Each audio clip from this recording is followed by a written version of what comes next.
Stéphane Lamar, donc vous avez été à l'origine de la première plainte en 2022, qui a été classée sans suite par Madame le procureur, qui l'a reconnue d'ailleurs, et qui est toujours la même. Quel est votre sentiment suite à ce qui s'est déroulé, cette audience aujourd'hui ?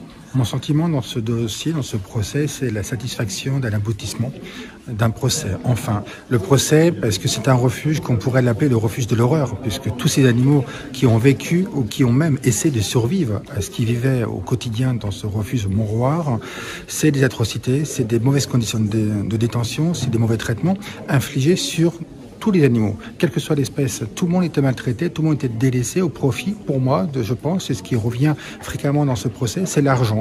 Voilà, il faut une rentabilité, il faut des chiots, il faut des chatons, il faut que ça naisse, il faut qu'on arrive à récupérer de l'argent au détriment des animaux eux-mêmes. Et Noël Zeppardi se dit dépassé par, et il ne sait pas dire non. Il ne sait pas dire non, mais lorsqu'on est un refuge pour animaux, lorsqu'on est président d'un refuge pour animaux ou une association, on se doit de dire non. Se dire non, c'est aussi prendre soin de nos propres animaux que nous avons, les orphelins, les pensionnaires du refuge, mais aussi des autres animaux qu'on ne peut pas prendre parce que ce serait de la maltraitance et ça s'est traduit aujourd'hui en maltraitance. Et 40 ans plus tard, il a eu plusieurs procès sur ces 40 années et aujourd'hui, un procès a eu lieu en 2024 et on reconnaît enfin les mauvais traitements, on reconnaît ces victimes et moi j'en suis satisfait des décisions qui ont pu être prises.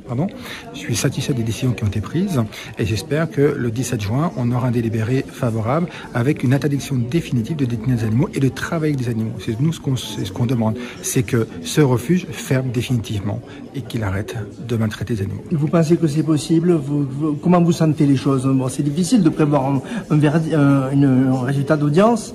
Le tribunal ne peut rentrer qu'en voie de condamnation. Elle ne peut pas faire autrement. Tous les procès-verbaux, tous les professionnels, tous les services vétérinaires, l'administration confirme les mauvaises conditions de détention. Les photos, les vidéos, tout est sur un plateau d'argent. Il suffit maintenant de prendre son courage à deux mains et de dire, monsieur, vous avez fait de la maltraitance animale, vous êtes condamné, et c'est tout. Il faut savoir faire son mea culpa. Moi, je serai à sa place, je ferai un mea culpa. C'est tout. Je prendrai ma retraite et je m'effacerai, tout simplement. Ça peut faire jurisprudence au niveau national. On a vu la présence de nombreuses associations nationales, Brigitte Bardot, One Voice, 30 millions d'amis, vous.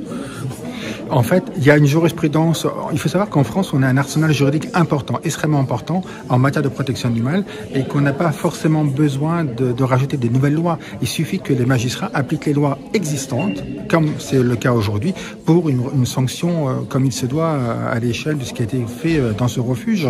Donc, ça fera des jurisprudences supplémentaires, bien sûr, mais en fait, ça ne fera que appliquer la loi. Merci beaucoup. Merci.